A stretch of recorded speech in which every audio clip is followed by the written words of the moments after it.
hard plants. He likes to eat plants.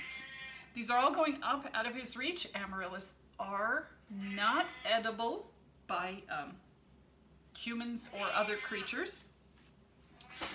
I gotta show you the kidja, the kitty ninja.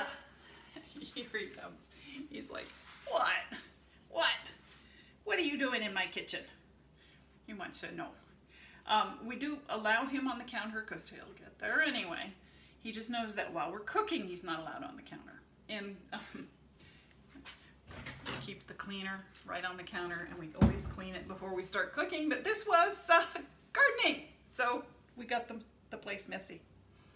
Kinja the kitty ninja is 15 years old, and he's fighting off some valley fever right now. And yeah, does never, ever, ever goes out in the garden because he's Siamese and he has vision problems and he can't see anything, including like maybe predators that would try to eat him. So he's an indoor on the cat. Spoiled rotten. Okay, so basically that's planning an